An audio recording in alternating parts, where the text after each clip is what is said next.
Maine has a serious shortage of available housing. Whether homes or apartments, we need thousands more units. Last night we told you about the first projects using modular construction for multi-family apartment development.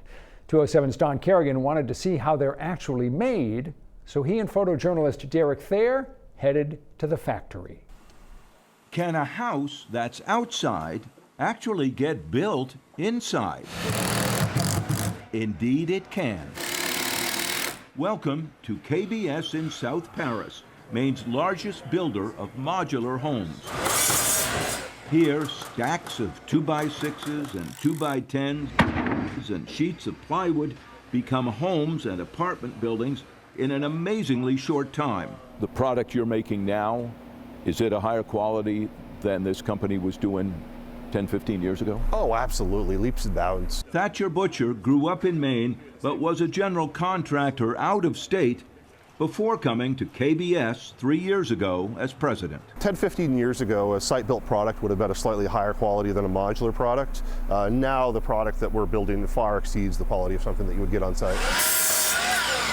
Some other builders might argue with that claim, but Butcher says the controlled indoor environment makes for better quality construction and higher energy efficiency. That work actually starts with the design in the computer. You can actually see individual studs, you can see your top plates, you can even see some of the conduits and piping that will be running inside the walls. That design gets broken down into individual pieces, then sent to a computer-controlled saw. It cuts every piece to size, drills holes where needed for pipes and wires, and then puts a code number on every piece to show where it goes. Starting here, where they assemble the floor section. So this station is just two guys. These guys can actually keep up with. It's not one of our bottlenecks in the factory. Floor joists get nailed together. Then the plywood decking goes on. After that, these floor sections go up in the air, where wiring and plumbing are added underneath. And then a key moment, the walls go on. Each wall framed the same way, with design codes lining up every piece.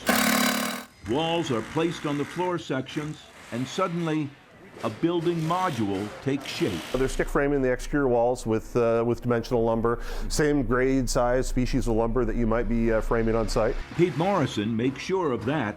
He supervises the framing work. You're building inside, and you can be right hands-on. If you have mistakes, you can do them right inside. You don't have to be out in the element doing stick belting like that. I've done both.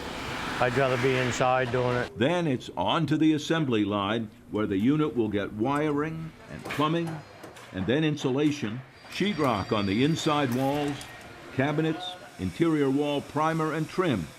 Windows and doors then go on, and folding roof sections go on top. It's fascinating to watch. Each complete project, they told us, takes about 2 weeks to build. And that speed is starting to attract the attention of housing developers and Maine housing leaders. Definitely an opportunity to scale up that type of production. Maine Housing is already looking at several more modular apartment projects and potentially single-family homes. Governor's Office of Policy Innovation in the future, the Department of Economic Community Development are really looking to entice the folks that can stand up another facility. Thatcher Butcher says they have 112 people working for KBS right now and are making room for more.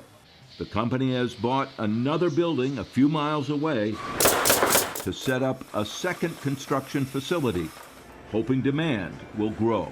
Can modular be one of the answers to affordable housing? I think modular is the answer to affordable housing by the nature of if we add more supply into the equation, it's going to bring pricing down. And so when we talk about affordable housing, the only way to get there is by increasing the supply.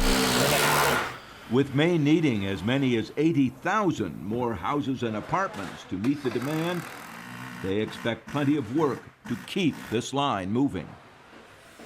Last year, a developer opened what we are told was Maine's first modular affordable apartment project in Madison. That developer has similar projects planned in other communities and intends to again use modular construction.